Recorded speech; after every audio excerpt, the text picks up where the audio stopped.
passes. The Alianza continues push to dominate the country's most decisive electoral battlegrounds.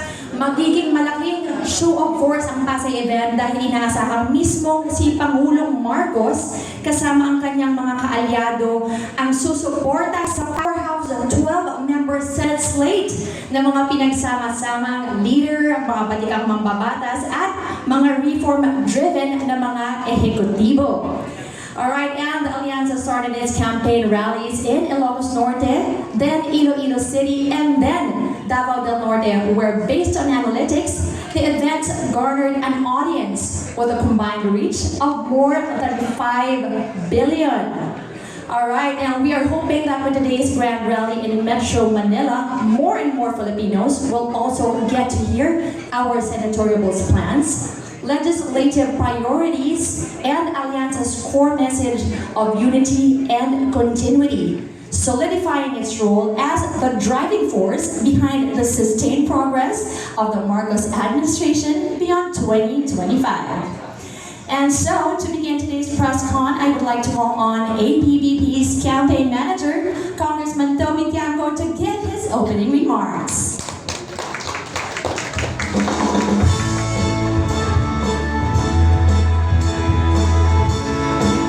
Hello. Yes. Good morning. Pasensya po, na-late ako. May activity lang sa Navotas. So, thank you very much again sa ating mga kasamahan sa media na nandito sa ating press conference. No? So, tuloy-tuloy po, nanggaling po tayo sa Luzon, nagpunta po tayo sa Visayas, nagpunta tayo sa Mindanao, ngayon naman NCR po tayo. And again, on Thursday and Friday, nasa Visaya po ulit kami. Tulad ng sinabi ko, napakahalaga po ng inyong suporta para malaman po ng ating mga kababayan yung plataforma po ng ating mga kandidato dito po sa Alianza para sa Bagong Pilipinas.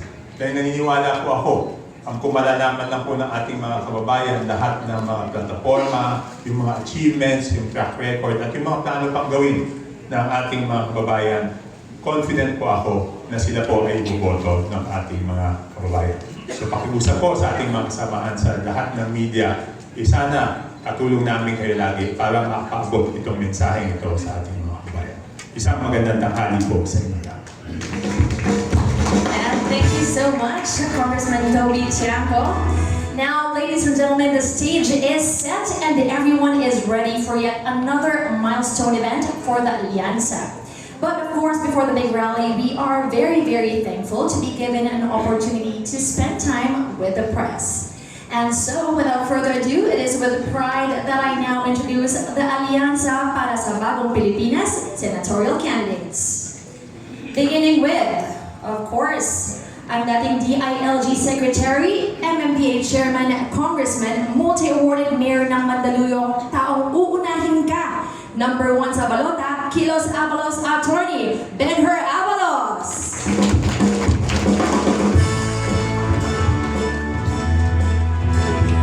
Of course, he's joined this afternoon by our next senatorial. Para sa kanya, hindi pwede ang pwede na. Dapat better, Abby better. Honorable Mayor Abby Binay.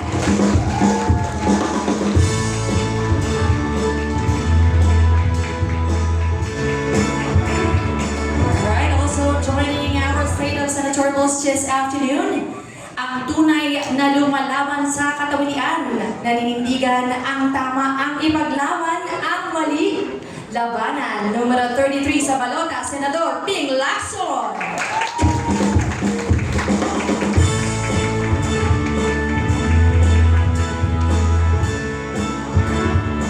Alright, up next, ang kampiyon ng masa na magbabalik sa Senado, the People's Champ, ang pambansang kamao, Ninong Manny Pacman Pacquiao.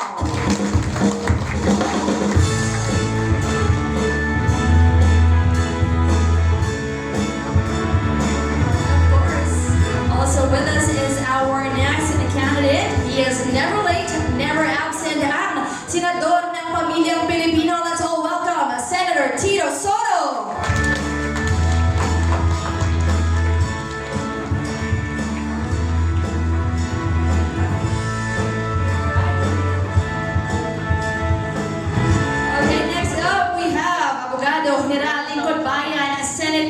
Majority Leader Utol sa Senado.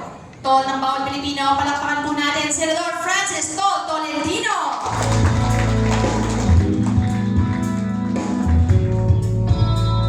Okay, and up next, mga kababayan, ang magiging tagapagtanggol nyo sa Senado, ang kakampi ng Inabi, palakpakan po natin Erwin Tulfo.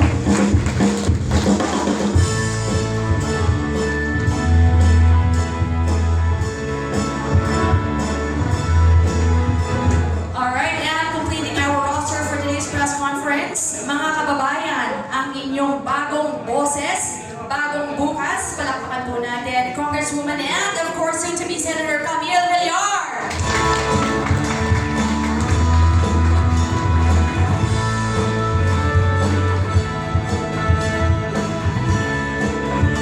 Alright, so thank you once again to all. Alright, can we have the mic working?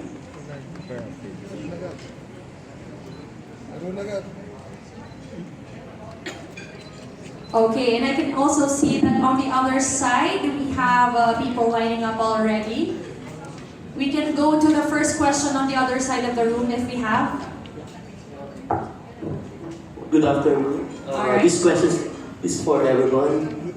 There are concerns about the rising of criminality, including the surges of drug-related crimes. What will you propose to strengthen the anti-crime and anti-drug efforts?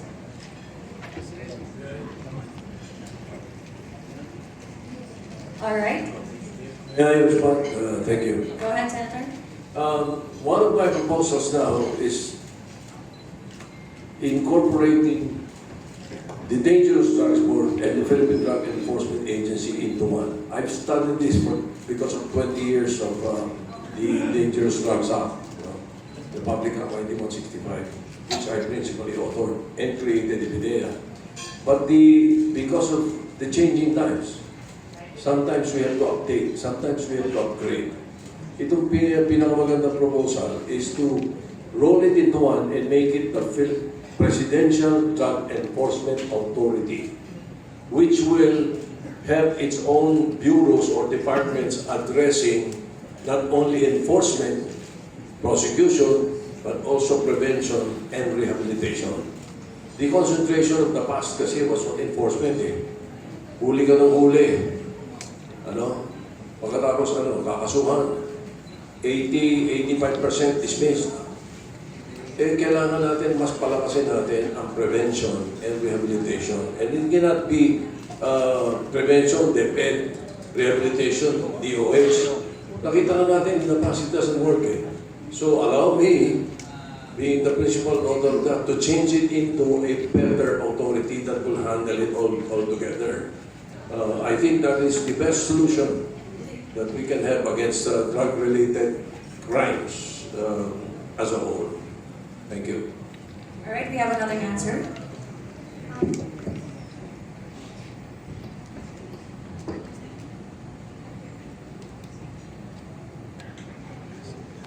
So I think I'm coming from the perspective of being a city mayor.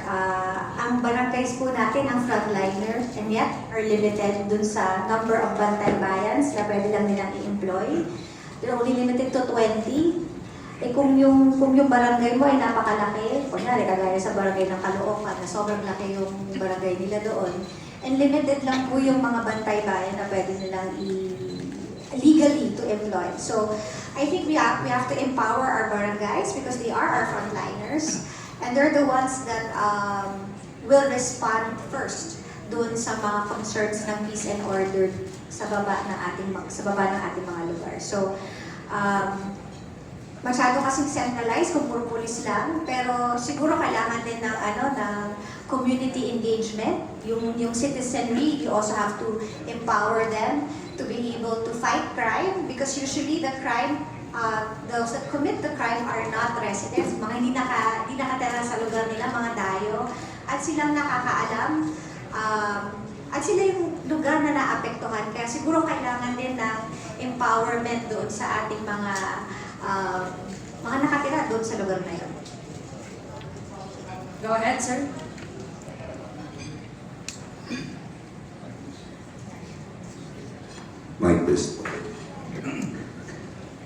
Isa sa pinakatahimik na bansa na nakita ko ay ang UAE or Dubai. In fact, in my experience as the Secretary of the DILG, tuwing merong krimen, ang talagang nakakahuli nito o malaking bagay ay mga CCTV. In UAE, ang mga CCTV ay talagang interconnected lahat. Talagang dun, mahirap ka gumawa ng krimen. At hindi lamang yun, yung camera nila is really AI na eh. Maski magpalit ka ng mukha mo, maski maglagay ka pa ng handkerchief, mauhuli ka dahil yung butas ng sa in relation sa butas ng bibig. Imagine, yun po yung cameras ng LGU na nandiyan ngayon. Cameras dito sa EDSA, pagsama-samahin natin lahat. It's proving so easy to track crimes. Madaling mahuli ito. No? Maski ngayon, siguro may pangkaan dyan. Sino nga, may unang binubungka ang CCTV. No? That is on the technology side. And not only that, even right now, ang number one crime are cyber crimes. Ano nga na sinasabi yun? Before, it used to be theft. So, dito we must give funding talaga sa ating police. Totoo lang, magagaling ang police natin, it's just that sa technology, medyo nahuhuli tayo.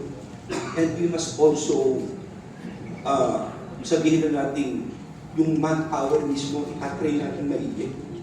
Dahil, lalo na ngayon, with the of AI, ang daling manggaya. At pangatlo, sa napansin ko, yung nagmo-monitor dito sa pulis, mga pulis din. Siguro may mga bagay na, kasi ang masyadong valuable ng pulis, baka pwedeng mga civilian na lang, mga non-uniform personnel. Kasi sayang naman kung yung police was acquired so many knowledge about it, ay malipat pa. I mean, of course, ngayon yata kung kasi isang doon ka na lang, mas mabuti yung gano'n. But then, sayang kung police ka na yung pagka-police mo, so yung non-uniform personnel, na mga expert sa AI, yun ang pwedeng kunin natin dito. That's one. Number two, pagdating naman dito sa crime on the ground, dapat talaga klaro na ito. Kung tumindi ang training sa lugar mo at makadalawa at tatlo, palit ka agad ito. Higpitan talaga sa level 3. And of course, it goes without mentioning that saan nagsisimula ito? Sa ating Philippine National Police Academy. Ito yung parang PNA. Ako nakita ko, malaking kulang at ito na yung kinakatok ko nung araw pa. No? Yung pondo nito, yung role of professors ito, gawing parang PNA, yung ating Philippine National Police Academy. Kung minsan kasi, ito na-experience ko mismo, nagulat ako. Yung graduating class, ang kinuwang guest speaker, medyo dubious ang character. I was shocked, no, at that time. So pinaalam ko, ako ba't gano'n? Sabi sa akin, nung na-meeting ko yung graduating class.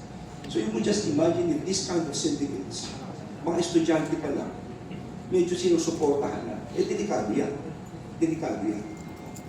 For me, it goes doon pa lang sa academy, sa PNPA. Ayusin na natin yung sistema nito. Hiwalayin natin kasi halo-halo sila ngayon eh. Kaya kung minsan yung first year tsaka fourth year, syempre parang inuutos-utusan, hindi makatulog eh. No? So marami, parang PMA ang gawin natin dito. No? So maraming reforms, no? But at the end of the day, tingnan natin strength natin. Tingnan natin ang weakness natin. And one of our weakness is in technology. No? Okay, thank you. Thank you. And we have additional insights.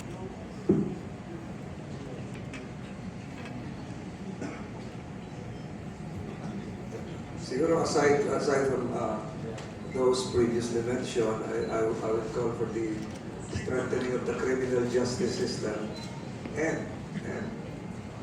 I've never wavered on this. Past two Congresses, although some of my colleagues here might disagree, last two Congresses I have filed issues calling for the reimposition of the death penalty. Di pa rin mo nagbabago yung pananaw ko yan, that will be a great deterrent, lalo na doon sa mga heinous crimes. So, on that aspect, I won't change my mind. I've been very consistent. That would really forestall, prevent any any surge of crime, especially those coming from drug influence criminals. Yun lang po, salamat. And thank you so An order problem saka sa corruption, nag-emanate ito not from legislation but yung poor or lack of implementation of existing laws. For example, yung isa sa mga una ko na ipasambatas, yung Anti-Red Tape Act. Pero hindi naman ito masyadong na-implement properly kasi sa Anti-Red Tape Act, ayon sa batas, pagka simple transaction, 5 araw lamang, 3 araw lamang kailangan ma-approve na or ma-deny. Kapag hindi ito inaksyonan, approve na ito. Pagka complex transaction, meaning magko-crossover ito sa mga iba't ibang ahensya, dapat 10 araw lamang. At kung hindi ma-aksyonan, approve. Sa signatures, inawasan natin yung signatories. Maximum 10, maximum 5 sa simple transaction. Pero hindi na susunod. So, ang problema nasa implementasyon. Customs Modernization and Tariff Act, for example.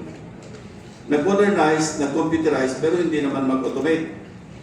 I remember in one of the committee hearings sa budget, tinanong ko yung Bureau of Customs, bakit hindi pa kayo naka-automate? Ang tagal na ipasa ng CMDA. Sabi nila, funding. Magkano kailangan nyo? Sabi niya, 15 billion. Sige, hahanap ako kung saan ako pwede mag-realign. Isabi ko sa akin yung mga requirements, mga detalye, na sa ganon, makapag-realign ako ng 15 billion pesos para makapag-automate kayo. Hindi na dumating. Ayaw nilang mag-automate kasi mawawala yung human intervention. Marami pang batas. Yung National ID. Ako rin po yung nag-sponsor noon sa Senado.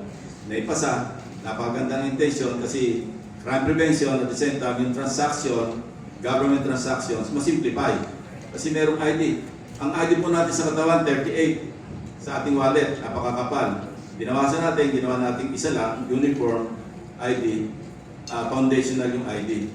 Ano nangyari? Hanggang ngayon, marami pa sa ating mga kababayan, wala pang na-issue na ID. Bakit? May nakialam sa bidding, sa pag-award ng supplier. So, nasa implementation mostly.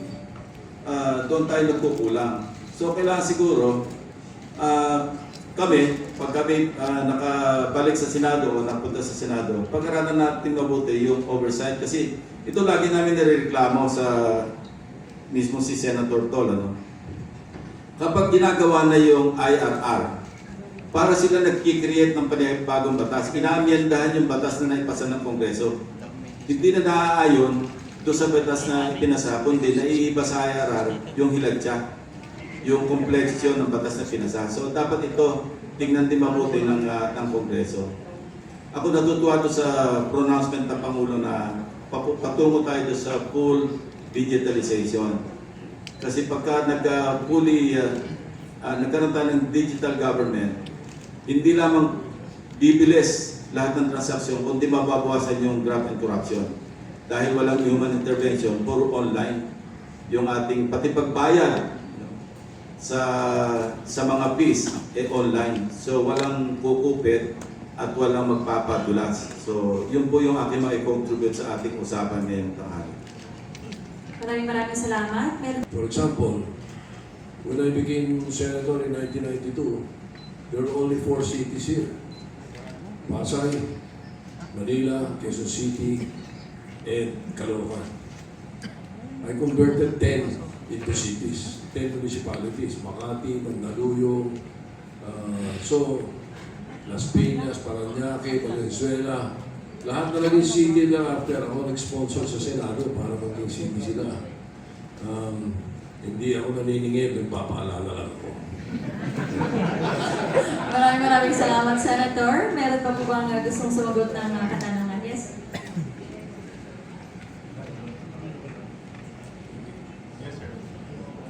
Okay. Alam nyo, if kasi there are 2 major projects na nasa pipeline ngayon, di ba?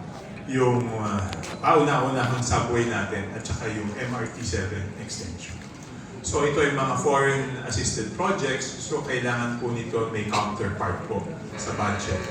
So kung maintindihan lang ng ating mga kabayan, malalaman nila kung gaano kahalaga yung subway dito sa atin, sa Metro Manila, and yung MRT7 extension, at kung gaano kahalaga ang suporta ng ating mga kaalyansa para matuloy itong mga projects. Maparami yung mga projects nito. Naniniwala po ako na susuportahan po nila yung mga kandidato ng alyansa. Thank you. And thank you very much. Yes, Senator? Without sounding arrogant, malaking pasasalamat namin at ang campaign manager namin, si Congressman Toby Tiangco. Very efficient. Ngayon lang muna ulit yan kasi meron niyang sinasabi niyang may event sa kanilang lugar. At kami nagpapasalamat din at yung full support ng Pangulong Marcos nandito. Every time merong out of town, nandyan siya kasama ng alyansa. At malaki talagang tulong na may bibigay kapag ang Pangulo mismo ng Pilipinas ay nagbibigay ng kanyang unqualified support. Madagdag ko lang we are confident but we don't want to be complacent. Otherwise, kung sobrang kumpiyansa po ang alyansa, wala ko sa rally sa Metro Manila, hindi na kami magrarally sa Ilocos o Iloilo, lalo sa Mindanao. Ibig sabihin we're still courting the votes of the voters. Maraming salamat po. Maraming salamat. Anybody else from the group? Kumpiyansa kami sa grupo ng alyansa na ma-2-0 namin dito sa Manila dahil unang-una suportado kami ng Pangulo at ang programa ng alyansa ay para talaga sa mga may hirap para sa sambayang Pilipinas. Nagkaroon tayo ng trabaho at hanap buhay ang bawat pamilya. And maraming salamat din po. Anybody else now? Yes, I'd just like to add, of course, to what my colleagues have said. Right now, we are still courting voters in the National Capital Region, and perhaps that's why we're here. Pero ay nakikita kong isa sa mga strengths ng alyansa dito sa National Capital Region ay marami sa aking mga kasama dito ay taga NCR. So we have mayors, and I myself represent Las Piñas City. Having grown up here, I have an understanding kung ano yung mga talagang pangangailangan ng residents ng National Capital Region. At meron tayong programa para tugunan yon. At nakikita naman in the performance of our colleagues here na talagang meron na po tayong aksyon na nagawa at mas magagawa pa. So there are problems that are probably very important here in NCR. Perhaps like food inflation, the traffic, congestion, crime, and we do have a solid platform to address that. May nagawa na at may gagawin pa. Thank you. That's very good to hear. Anything to add? Nung last presidential election, if I'm not mistaken, the president has swept all 17 cities and municipality in Metro Manila. Overwhelming po ang tiwala na binigay sa aming Pangulo. And of course, this is the President's team, the Alyansa. At tama po si Camille, we have our own platform. Sama-sama po kami sa programa nito. At mas kikilatisin nyo ang bawat isa sa amin. Yung mga achievement namin. I come from Mandaluyong, it's one of the cities in NCR. And my record will speak for myself in housing, in healthcare, in education, etc. So siguro maging makakaluli na lang po ang ating mga kababayan dito. At importante naman yun it's really for our future. And I do hope they vote all of us pag yung araw ng siya. Maraming salamat. Yes, sir. Go ahead. Kagaya po ng sinabi nila, kahit pa paano po, meron din naman tayong naiwang footprints dito sa Metro Manila as former MMDA chairman myself. Malapit-lapit din po rito yung PITX na halos sinimulan ko. Narinig ko kanina yung MRT7. Alala ko pa, ako yung NCR-RTC noon, nung namin sinimulan yan. Yung unang poster ng Skyway. At marami pa iba. So kahit pa paano siguro, kagaya ni Senator Soto, ay maalala pa rin naman tayo na nagsilbi rito sa MMDA chairman. Pero nagtatrabaho pa rin tayo. Katabi ko ay Mayor ng Makati. Siguro nga po, speaking for myself, I guess, kami yung sa Makati, kalat naman kung ano yung mga benepisyo na natatanggap ng mga Makatizens. So, yung mga Marites, tsaka mga Tolits dito sa Metro Manila, alam na alam yung mga nagawa na natin sa Metro Manila. So, the Allianza is a really good complement. Merong galing sa executive, merong galing sa legislative, at merong kanya-kanyang experiences that have somehow contributed to Metro Manila. Alright, thank you so much. We will now proceed to the next question. Go ahead, ma'am. Good afternoon po. Allianza. Wendell from Malaya. Sir, we're going to the other side first. Yes, alright, go ahead, ma'am. Good afternoon po. I'm Karen Barating of the Manila Times. Sinabi po ni Sec. Abel that during 2022 election, President Marcos swept all 17 cities and municipalities here in Metro Manila. Do you expect the same level of support? And paano po natin itusuyo yung mga voters natin para po, or ma-present natin ating platform to sway the voters here in the Metro Manila? Thank you. Go ahead, Senator Avalos.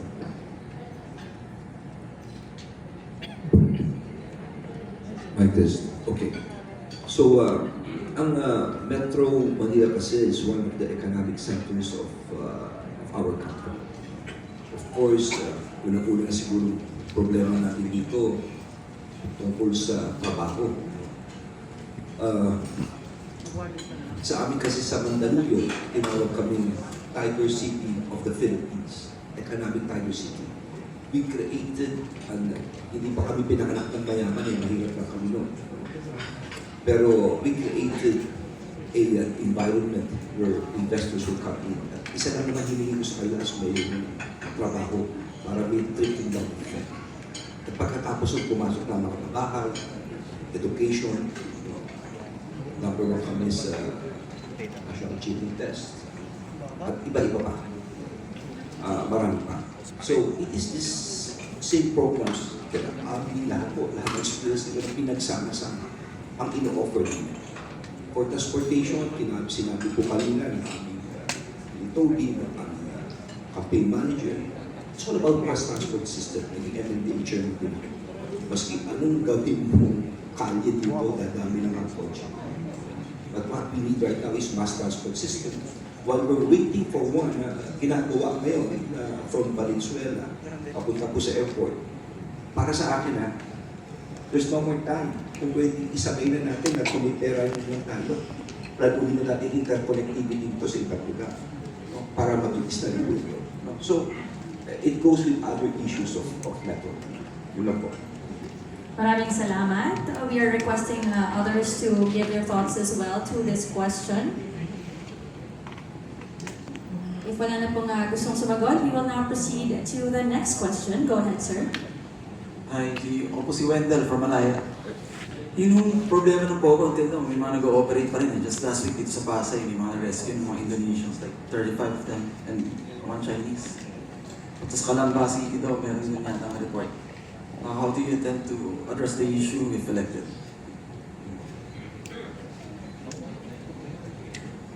Alright, I believe we have our first answer. I think that's really more of an enforcement question rather than a legislative question. The President has already spoken.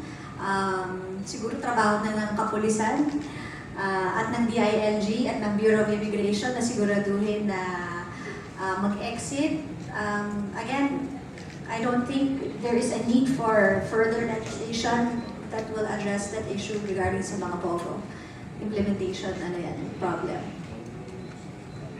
Yes, go ahead. Okay. Siguro, from the national to the local, mag-combine. Kasi ang mayors, I mean, you can't expect a mayor na siya mag-inspect. Meron siyang building official, meron siyang business, license official. Ito yung sumama na lang sa immigration. Isa-isa na nila. Madali naman yun. Through the barangay. In fact, ako yung DILG, I issued that memo. Sinulatan ko lahat ng mayor ng Pilipinas. Sinabi ko na you have an inventory of all business establishments. Kasi kawawa naman si Mayor. I mean, Hindi naman siya para umay dahil yung mga tao siya eh. So, yung tao niya ngayon dapat umigot at kung meron doon mananatili ngayon sila. But what is important is the task force should immediately be created. From the local of this business permit, isama mo na yung immigration nito, sama mo na yung passport nito, and I'm sure kung merong nakakaalam nito, will be the barangay captain. No? So yun, dapat inventory na lahat ito. Yun, kaya naman gawin yan. Thank you. Thank you. Any more responses from our group before we proceed to the next question? All right, we now move on to another question. Let's go to the other side of the room. Yes, go ahead. Hi, Mara Cepeda from Singapore's Straits Times. I have two questions to our senatorial candidates. President Marcos has taken a more assertive approach in defending our claims in the West Philippine Sea. Where do you stand in this approach of the President? And how should the Philippines balance that with ensuring that our ties with China is still strengthened because it remains to be our largest trading partner? Thank you. Before Senator Tolentino responds, dahil na-pick up the issue niya afterwards, and he's the one who already passed the law. Obvious ang stand ko, because I originally filed the Declaration of Maritime Zones of the Philippines, because what I wanted was that if China can come up with their own 9-dash line, we will have to come up with our own 9-dash line. The reason I filed that bill is because we cannot just rely on what the UNCLOS says, you know, the United Nations Convention on the Law of the Sea. So it's a good thing that after the 18th Congress, we were not able to pass it. The 19th Congress picked it up and sent to Tolentino and sponsored it, and the President has already signed it into law. Therefore, stance, my answer to your question is yes. I fully support this stance of the West Philippine Sea. Thank you. All right, go ahead. I believe we have another answer.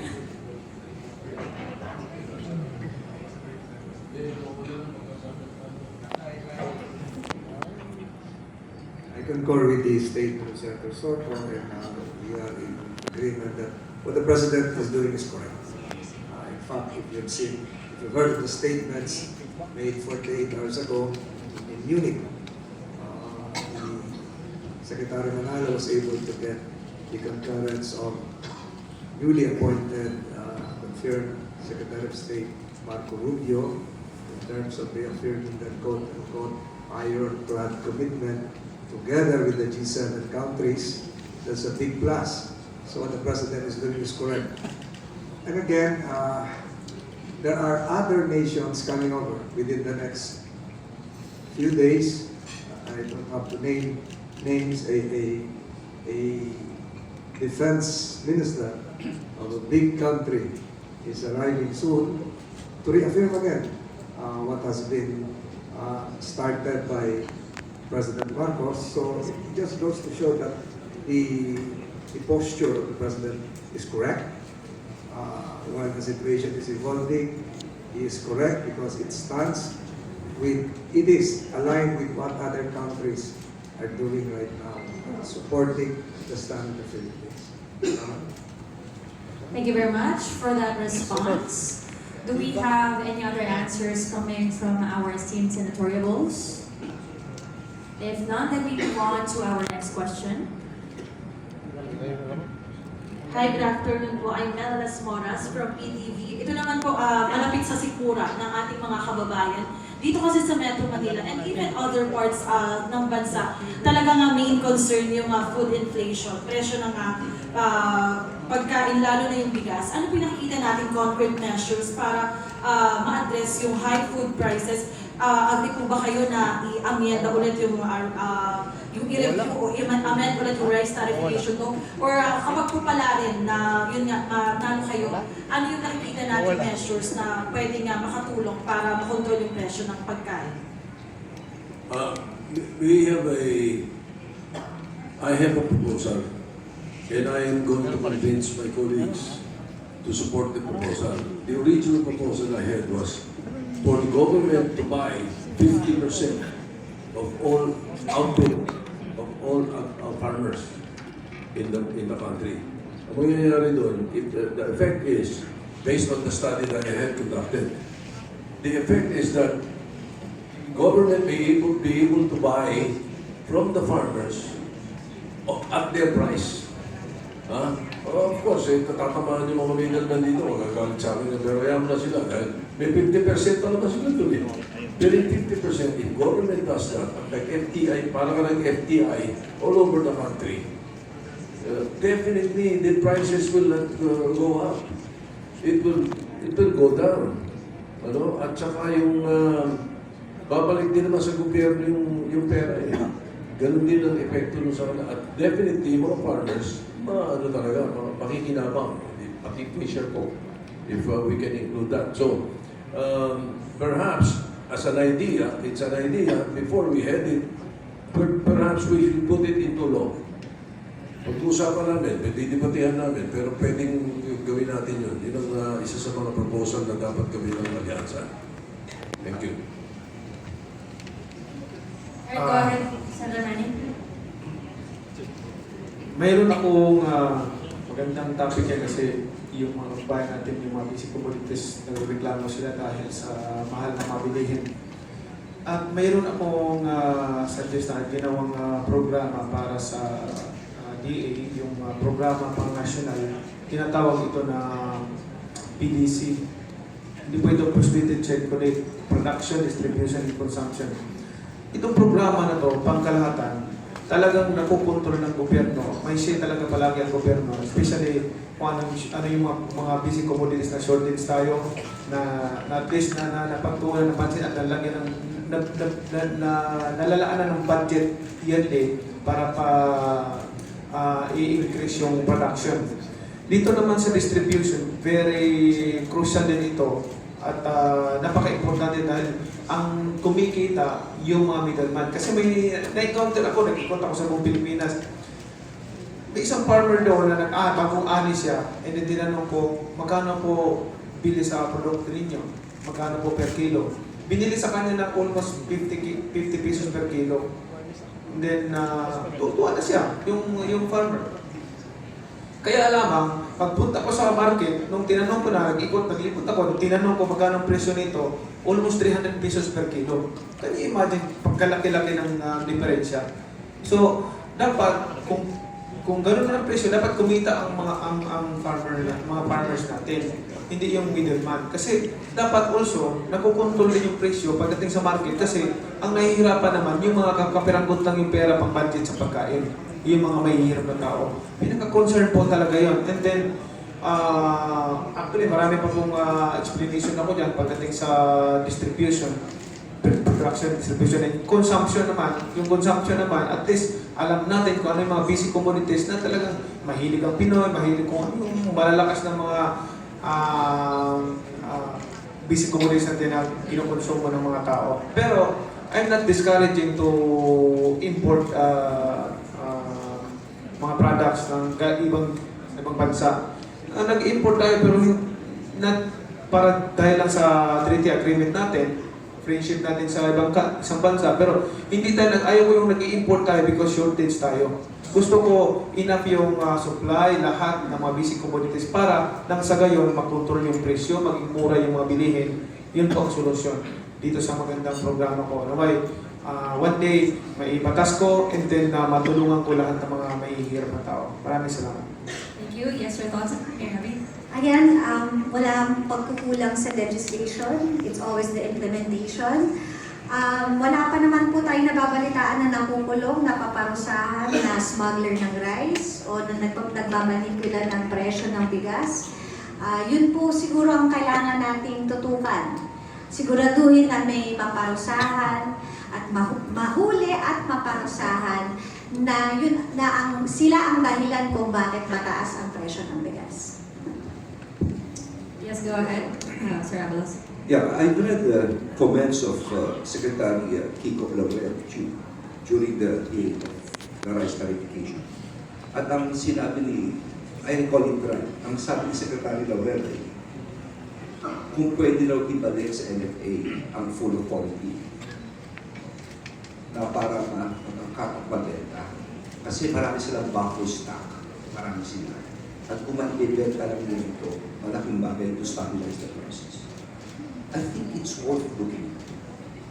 Kasi matagal na yung price clarification. Of course, may amendment tayo kaya tignan natin ito. But, you know, very disturbing itong sinabi ng no less than the Secretary of the Agriculture. Maganda intensyon, but sinabi niya pa ito, minamanipulate ng ilang cartel ang bigas. Which is really very obvious. So how do you fight it? One thing is, siguro through this, tignan natin, baka pwede ibalik natin yung full powers na binigay nito. It could be reviewed. Another thing is, of course, para sa akin dito ay tama po sinasabi ng mga kasama ko dahil experience ko ito sa Mandaluyong yung araw. Na yung, I think it's Aliaga, yung Mesia, the drought, tinatapon yung kalabasa, yung isang kulay, kaliwag karna. Binili namin sa Mandaluyong. Kailangan lumang po namin. So, dito naman sa Manila, kailangan ng ating mga kababayan dito. Dahil nakatulong lang tayo dito sa probinsya. Nakatulong tayo dito. So, imagine if all local government would do this. Ang laki bagay. Okay. Of course, yung food security, sustainability, may mga programa po tayo dyan. Sa ibang ulan po ito, i-discuss. But for me, it's worth looking into is natin po about sa rice clarification. Yes, go ahead. I agree with the review of the rice clarification law. So, ipinasa po rice clarification law, wala po ako sa Congress. And I've been there, I would have objected. Marami pong mali marami pong butas ng rice clarification law. Pinalisan po ng kapangyarihan yung NFA, kaya nagka-leche-leche. Hindi rin pwede magbenta ng NFA ng bigas. Kaya wala ka na makita. Sabi namin, palitan siguro, kadiwa, rice. Wala pa rin nangyayari, kailangan natin ng batas. I think it's high time that we review that. Pangalawa, I will also agree with you to say, kailangan talaga bilihin sa mga farmers kasi mga middleman lang po kumikita. Yung farm gate, ganito ang presyo. 18, 19, 20, 22 pesos. Pagdating sa palengke, nasa 40, 50. Kanina, ikot-ikot po kami sa munting lupa. May nakikita na po ako na 40 pesos dahil galing na sugar taxi na nag-aani na sila. So, malaki pong kinikita. Alisin po natin yung middleman, bababa po ang presyo. Pangalawa, let the NFA do its job. Otherwise, ginawa lang po natin bodega ngayon ng NFA. Ano pa ang side that NFA was created by the government back in the 70s para yan po imbakan natin yung pagkain. E ngayon po, imbakan nila ng bigas. Hindi pa makapagbenta ng bigas. We need to review the RTL law now. Salamat. Go ahead, your thoughts, Congresswoman Camille Villar. Yes, I agree that with the suggestions of my colleagues that perhaps right now for us to bring down the price of rice ngayon as soon as possible, we may have to look into the government subsidizing or buying the rice for the farmers. In the longer term, yes, perhaps the RTL should be reviewed like all laws kasi times change. So, nung napasa po yan, may mga factors na na-consider, there were certain conditions, pero hindi naman natin mapagkakailan na matagal na rin yung panahon at iba na rin yung issues ngayon at dapat ma-review na yan. Pero in the long term, para siguraduhin natin yung supply ng bigas at siguraduhin natin yung food security natin, we should also empower our farmers and make sure that the infrastructure is there and the support is there for them to produce rice efficiently and at a lower cost. So, yun yung mas long-term na solution for me.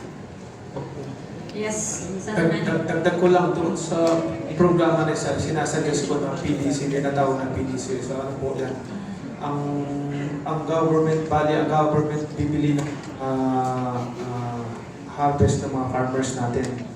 not only farmers but including the fisher folks. Yung mga fisher folks natin kasi marami tayong mga fisher folks na leave behind din, na hindi napapansin. So kasama po yan sa programa natin na sinasuggest ko para sa ating gobyerno. At talaga may encourage sila dito sa programa na ito dahil wala na silang dapat mag-alala pa o hindi na sila kailangan mag-worry about sinong bibili ng produkto nila dahil bibilihin na ng ating gobyerno. Instead na ang government magkagastos ng ilang bilyon taon-taon para dito sa mga farmers tapos wala namang return. Ito, at least, ang gobyerno nagdi-distribute sa lahat ng mga basic commodities, kumikita pa. Ganun po, salamat. Alright, thank you. I believe for this one we have a follow-up question. Go ahead. Another question na concerns ng ating mga kababayan kasi nag-iisip po yung issue about transparency and pag kayo nanalo na para malabanan ito ay understand si kung may statement din po kayo ngayon na about dun sa wealth disclosure and businesses. Can you just please elaborate? Actually, sinundan ko rin sinasabi ni Senator Pin na pag ikaw ay government official, elected or appointed, dapat huwag ka na sumama doon sa bank secrecy. Dapat open yung iyong mga bank account. Pag ikaw inimbestigan kasi ngayon, kailangan pa ng dami pa. Kasi ang dami pa mga recruitados, kailangan court order. Pero kung ikaw ay government or appointed official, dapat exempted ka doon. Yung sa akin naman, na sinasabi ko, meron na po tayong SALN.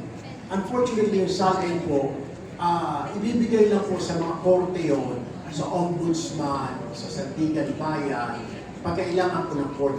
Pero wala pong access ang ordinaryong tao. Ang sinasabi ko lang naman, kung baka po pwede, na pag pinipe mo yung Erwin Tulfo doon, lalabas kung magkano ang net worth niya para may idea. Pagkatapos, next year, pag tumaas yung net worth niya, dapat may explanation doon. Bakit tumaas yung net worth niya? For example, ang net worth niya is 100 billion. Umabot ng 120. Saan ang galing yung 120? That's what I'm saying. Hindi naman kailangan natin ilabas yung salary niya lahat. Well, kasi magiging problema naman yun, yung security nila at safety ng pamilya. Kasi nasabi ko lang kung ano yung net worth ng official yun, whether appointed siya, elected. Exempted yata dyan yung mga nasa judiciary. Pero lahat, from the barangay captain, sa Pangulo, congressman, senador, mga executives, dapat i-open po yan yung salary nila. Na pag tinipe ni Juan y Maria, ay lalabas doon na kung magkano ang net worth ni congressman, magkano ang net worth ni senador, ni governor. Pagkatapos next year, pag tumaas yan, sabi, kung paliwanag ka kayo, bakit tumaas? Pwede ka ng questionin ng mga tao, bakit biglang tumaas yung net worth mo ng 100 million naging 120, 150. Para naman, transparent. Kasi isipin lang na daw, alam niyo ngayon, because of the social media, ang tingin tuloy ng mga tao, ng mga vlogger, lahat ng politiko magnanakaw. So we have to be transparent. Kasi iniisip nila galing sa proyekto, galing sa ganito, galing sa mga PIDA, wala namang PIDA, pero galing sa mga proyekto. Yun yung kagad ang iniisip nila. We have to be transparent. Yan lang po. Alright, so, yes, go ahead, Senator Manny. Sa Senate, talagang ano ako dyan, nag-iimbestiga ko ng mga korupsyon. Una, pag-upo ko noong 2016, nag-iimbestiga ko ng isang malakihang korupsyon sa yung issue ng road right of way na 8 billion ang halaga at na-withdraw yun ng mga sindikato. Na-withdraw ng mga sindikato yung 8 billion na yun at gamit ang titulo, road right of way, dapat may daan. Kaya lang hindi daan yung mga isilapid nilang mga titulo. Yung mga titulo na isilapid nila, mayroon doon police station, mayroon fire station, taka mayroon hindi naman daan. Sabi ko, nagkataon lang na doon sa aming banda, kabisadong bawat sulok doon, kabisadong lugar doon. So, alam na alam ko kung ano yung sitwasyon doon. Kaya investigahan ko and then nalaman ko, hindi lang pala dito doon sa amin sa Jensan, kundi sa marami din sa iba't ibang probinsya. So, yun, inumpisuhan kong investigahan yun. And then, sadly, na dalawa yung sa tao ko na pinatay nila dahil nakipaglaban kami. Ba't hindi kami sumusuko? Hindi namin sila urang basta na sa tama kami. Naglaban namin yung karapatan ng mga taong bayan na nagtiwala sa amin. And then second, sa Senate, inabulis natin yung road board. alam na natin kung ano yung function ng road board. At inabolish natin yun dahil ang pumapasok na pera doon nasa mga 12 to 13 billion a year, but nagkakaroon na pupunta lang sa corruption. And yung trabaho, yung function ng road board, redundant siya sa trabaho ng DPWH. So, minabuti natin i-abolish natin, and sa support naman ng aking mga colleagues sa Senate na abolish natin, and patuloy tayong nag-iimbestiga ng mga corruption doon, dami, especially nung time ng pandemic, grabe. Ako na magsabi na talagang hilong-hilo ako sa mga nakikita ko, talagang, siyempre, passionate ako para ipaglaban yung mga mahirap na tao. So yun ang ano ko na kailangan talaga supuin. At yung about sa salin naman, kailangan talaga ideklara mo yung kung ano yung kayamanan mo, lahat, ano yung pera mo sa bangko mo natin. Ako naman, open niya kahit magtanong kayo sa account ko, ano yan, ano yung mga ari-arihan ko. Kasi dugo at pawa sa puhunan ko din. Tama. Alam, kita nyo naman yung mga hindi lang pawis yung tumapapalag sa akin, pati mga dugo pa sa katawan, di ba? So, proud naman ako na hindi nakakatulong din ako sa mga kababayan natin. So, maraming salamat. Very good.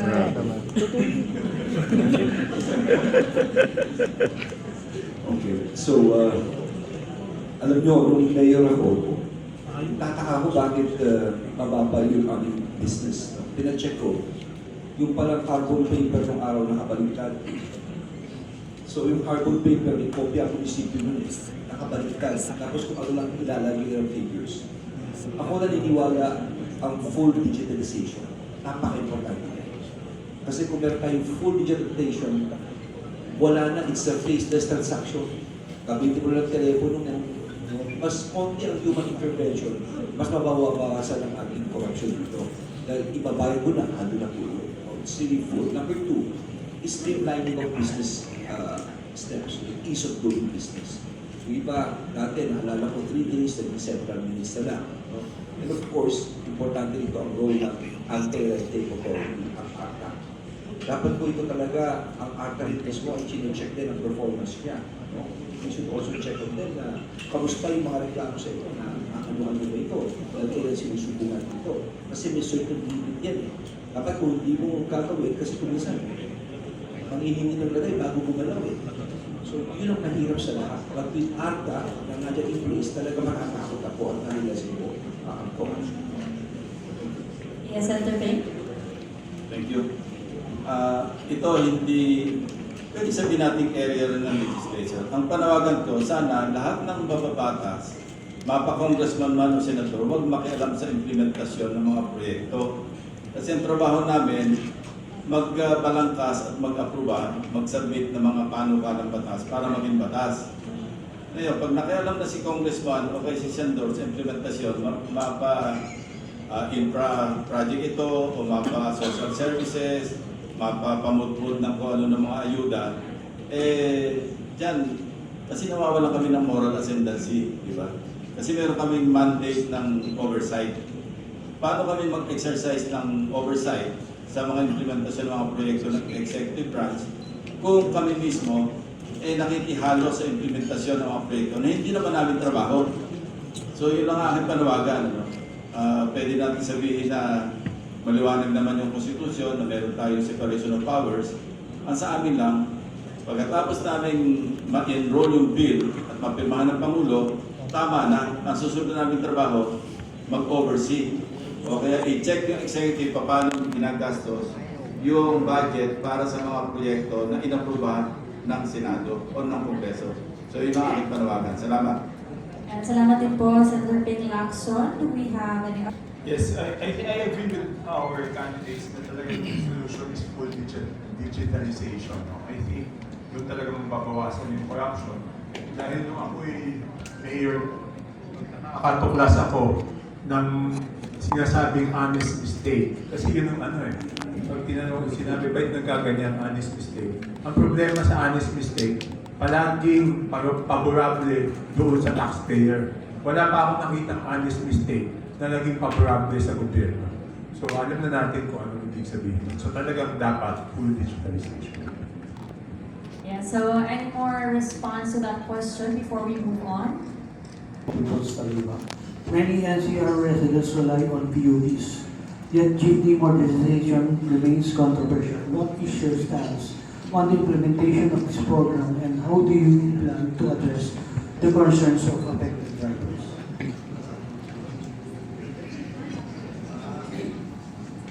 Jeepney modernization, I think it's Yes, sir, go it's ahead. still ahead na yun. So, while there are still some organizations whose voices should be respected, especially those battling to restore, reinstate the old design, iconic design of jeepneys.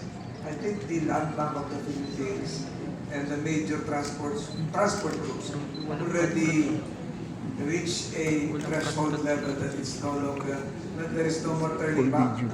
So the jeepney modernization as being implemented, sayang, resign lang ni Secretary Jimmy Bautista, is now full steam ahead. Pwede natin sabihin irreversible, but the voices of those still not part of the modernization should likewise be heard and they should be accommodated. Ako personally, ang gusto ko yung old design ng Sarao, nagaling sa Cavite, yung mga jeep namin sa Malagasan, sa Cavite, yung mga Melford sa Cainta, sa Taytay. Ngayon, iba na yung jeep, para ng minibus. But again, yung talagang pakay nito ay malesen yung emission, mas maraming maging miyembro, huwag lang sigurong mahirapan yung mga drivers, lalong-lalo na sa pagbabayad. Huwag lang mahirapan yung mga nagpa-boundary, at lalo dapat ito po ang makinapang ng mga kooperatiba. Pero pwede naman pong i-fuse yung mga boses nung hindi pumapayag at yung mga sumasang-ayon sa programa ng pamahalaan.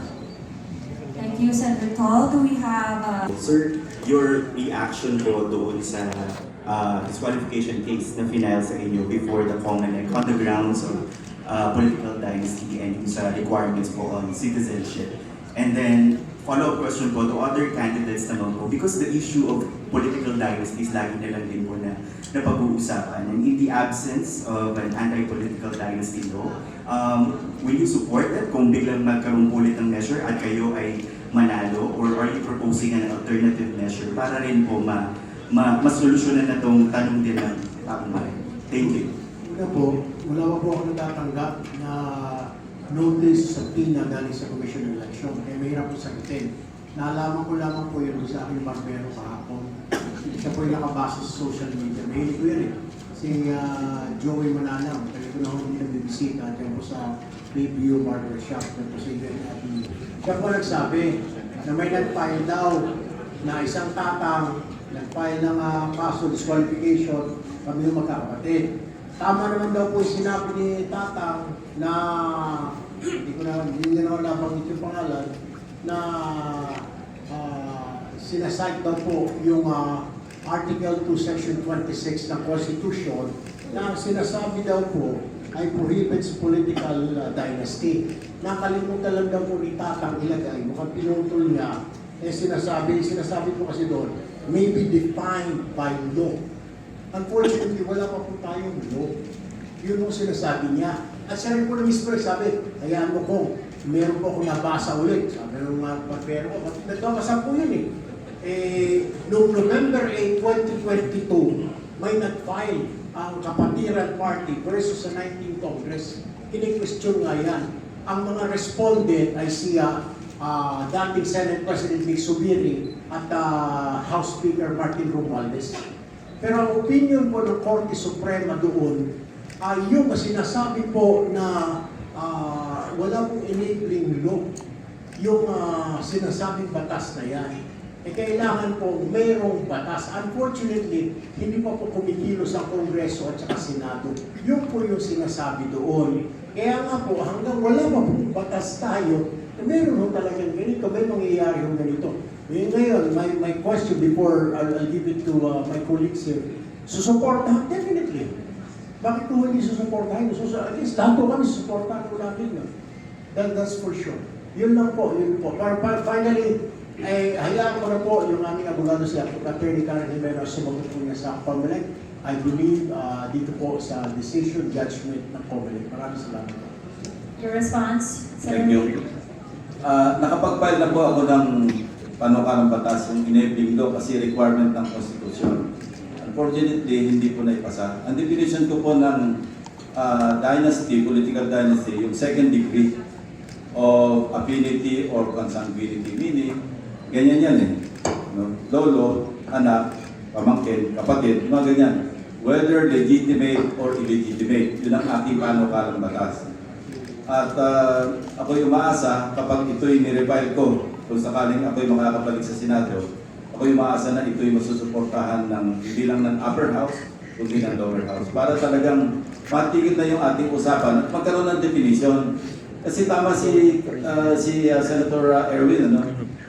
Paano mong ma-implementa, maliwanag yung konstitusyon na kailangan i-define by law yung political dynasty. Walang definition eh. So saan tayo magsisimula? Third degree, second degree, first degree. Yun nga po, yung ating panukalang batas, second degree of affinity or consanguinity. Sana makarating man lang sa committee hearing. Hindi po nakaabot sa committee hearing. Tulad ng aking panukalang batas na exempting all government officials from the provisions of the Bank Secrecy Act, hindi po umaabot sa committee hearing man lang. Ilang beses kong pinapile yun. Parang kada kongreso, file ako ng file. Madali naman mag-file, copy-paste lang naman yan. Ipapile ko ulit yan. Sana, umusad naman. Thank you, Senator. Do we have any more thoughts on this topic? Go ahead. Yes, actually it's provided for in the Constitution. Mukhang sinabi ng dalawang kasama. So, we should really make that law.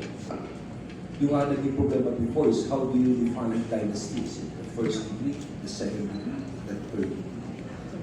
If you could even benchmark it from a law in other countries, kung meron ba anti-dynasty law rin sa ibang bansa, much better so that we can compare. At ito'y talagang very effective. But be this as may, since this is provided for by the Constitution, 1282, talagang walang problema. Gagawin natin Yes, sir. Go ahead. Meron pang isang sabi ng Constitution, kailangan merong enabling law. Alam niyo ba yung succession? Humihinto ito sa Speaker of the House. Kasi impression, kala nila tuloy-tuloy, Chief Justice, kung sino-sino. No? Alam niyo, napanood ko yung designated survivor. Nawalop yung, halimbawa, SONA. Huwag naman mangyari, ano? Nandun yung Presidente. Nandun yung Vice Presidente. Nandun yung Senate President, nandun yung Speaker. Kung maisahan at lahat-lahat, wala pong magte-take over, magkakagulo. So ako po yung nag-file din ng enabling law para sa succession. Na dapat hindi hihinto sa Speaker, i-define natin sino yung kung sakali man at mangyari yung hindi dapat mangyari. Dapat meron talagang continuous yung succession natin na naayos sa Constitution. Alright, thank you so much. Meron pa po bang gustong sumagot from our group? Dagdag ko lamang po, sinasabi po ng ruling yung Supreme Court po, Kapatiran versus 19th Congress. Ang sinasabi po doon, hindi po executory lahat ng provision sa Constitution 1987. Hindi po final and executory. Kaya nga po tama po sinasabi namin dito, kailangan may defining law, enabling law. Otherwise, saan nga po tayo masisimula? Where? Yun nga lang yung mensahe ko po. Bahala na po ang COMELEC. Tapos pangalawa, medyo nakalimutan po yata ni Tatang. Binawasan niyo po. Dapat kasama po doon, prohibits political dynasty as defined by law. Kalimutan niyo po ilagay. Maraming salamat po. Thank you so much.